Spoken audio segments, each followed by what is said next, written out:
Hi, I'm Ash and this is a review of the Duotone Crest. Let's jump straight in and get the technical bit out of the way first.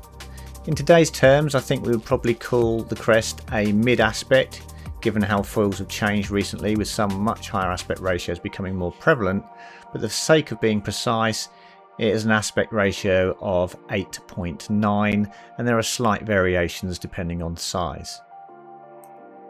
For reference to other duotone foils, the Carve is an aspect ratio of 6.9, the Glide is about 10.3, and the outgoing Whizz that the Crest replaces is an 8.5, and then you have the Hyperglide at 14.2. So in duotone terms, it's probably mid to mid-high aspect if you place it amongst the others for reference.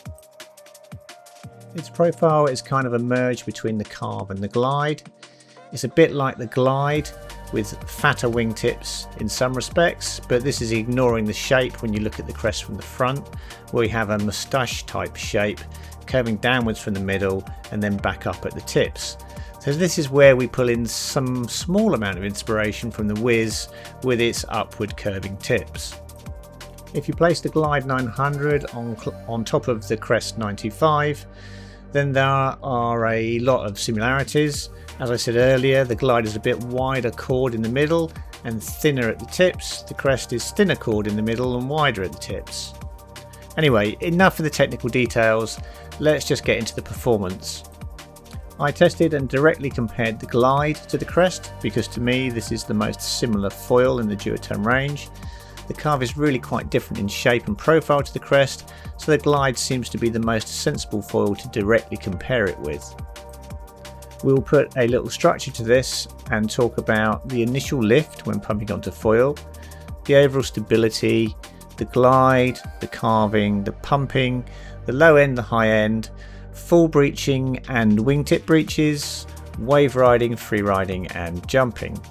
I'll also talk a little bit about tail stabilisers as I did ride this on the H, S and PX tails. Okay, so for initial lift, I'll compare to the Glide, where we have a foil that lifts with speed and comes up quite progressively and gently as you accelerate. The Crest is different to this. When you hit the speed that it wants to lift, it comes up more abruptly and generates lift quite strongly. So you almost get the feeling like it's coming up and you need to step on it or weight it quickly to stop it breaching. It's not that dramatic, but it's certainly a more strong and sudden lift curve than that of the Glide. For pumping onto foil, then you do just need to have in mind that it will generate lift earlier and at lower speed than an equivalent size Glide, and that when it comes up it will be a stronger and more sudden lift and you need to react to and hold the foil level when it does that. This is less apparent in very light winds and becomes more apparent in stronger winds where speed is gained more quickly. In terms of stability, then this varies quite a bit by tail selection and also by size of foil. For example, the 1050 Crest on an H165 or PX160 tail is really very stable, easy to do foot swaps and that kind of thing. Whereas if you switch down to a Crest 675 on an S tail, then it is very active and much less stable. If we move on to overall glide, then this is where things get quite interesting.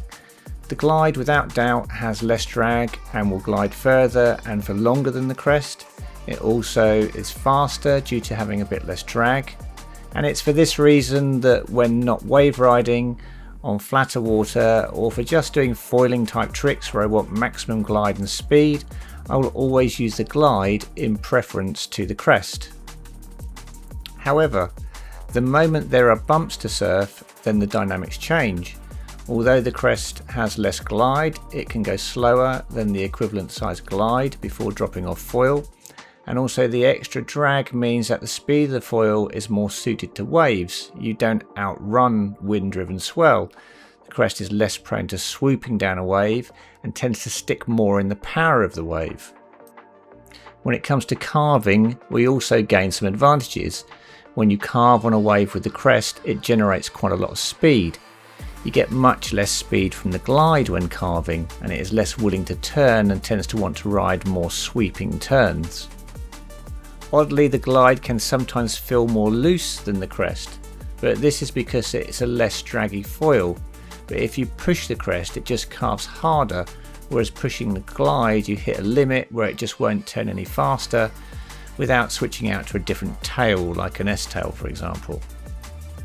Due to the low end and the willingness of the Crest to pump, I can ride it slower and lower on the mast in waves and still recover via pumping, whereas the Glide I will abandon the pump earlier and higher on the mast, as it is less recoverable and harder to pump out of a hole. As I already said, on the high end, the Crest is definitely slower than similar sized Glides.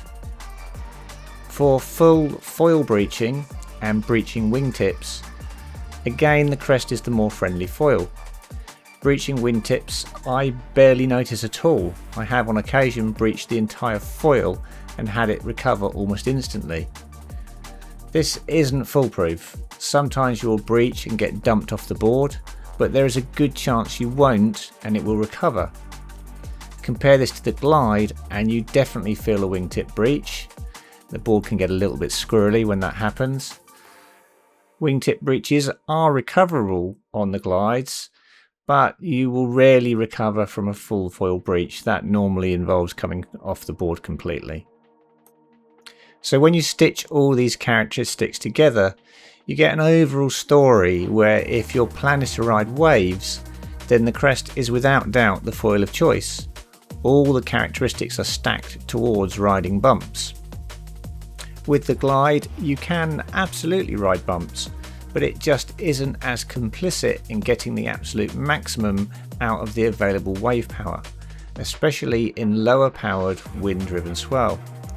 This is where the Crest excels, extracting the absolute maximum from the kind of mushy, weak, windblown swell we often get in Europe. Of course, you don't have to use Crests on only mushy, windblown swell. If you size down, then they work extremely well on steeper, faster waves, and all the same characteristics apply. Speaking for myself personally, I've been trying to find something that works across the south coast of the UK, where we are often shielded from decent ocean swell by the Isle of Wight, and the Crest 1050 is an absolute weapon in this type of swell.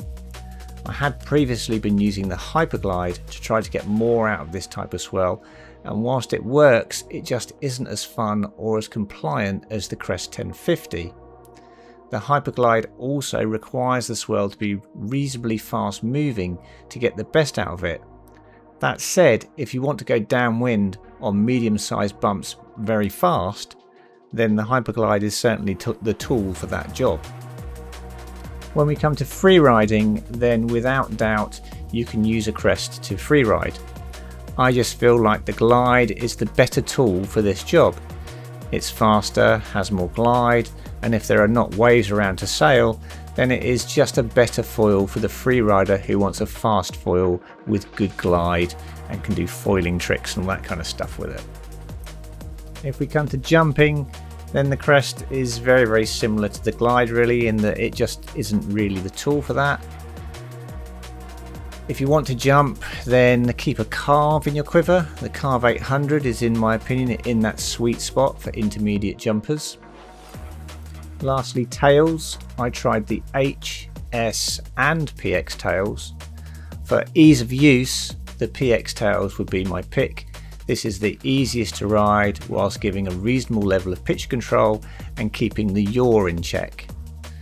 Next in terms of ease of use is the H tail. A little bit more difficult to ride than the PX, but I felt I got a touch more glide using it and maybe a tiny little bit more pump. And then lastly, the S-tail. That one had the best pumping, but it also made the Crest very loose both in roll and in yaw. So be aware of this one if you are a beginner, because it might be a little bit much. So who's the Crest for? Well, in bigger sizes, I believe a beginner could ride it.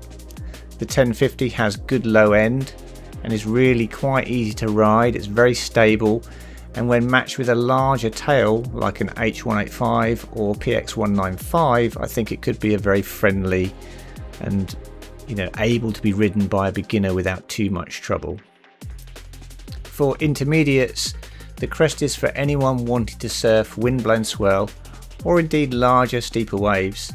It's just a superbly proficient wave sailing foil that excels in the mushy conditions that the Carve struggles with. The 1050, as I've said, is an absolute weapon for South UK waters. For larger ocean swells, you may want to drop down to the 800. These recommendations are all based on a rider weight of around 80 kilograms, which is my weight. For experts or much larger waves, then you have the 675. I did ride that foil. It wasn't really very suited to the sort of waves that we get on the south coast of the UK, but it was very loose, very carvy, very loose on the roll, loose on the yaw as well, and I could see that on a steeper wave you could really slash around on the 675, and that was without even fitting an S-tail to it. So with an S-tail it would be absolutely amazing. For me personally, I was torn between the Crest 925 and the Crest 1050, but in the end the Crest 1050 won the battle because it's just so hugely versatile. I can ride it in 8 knots, and most of this footage in the video I'm riding the 1050, in some cases in 40 plus knots during Storm Amy when it hit the UK. So much of the video that you see here where I'm riding bigger waves, I'm still on the 1050 and it's handling it no problem at all. Overall, the Crest for me is a welcome addition to the Duotone lineup and a worthy successor to the Whizz.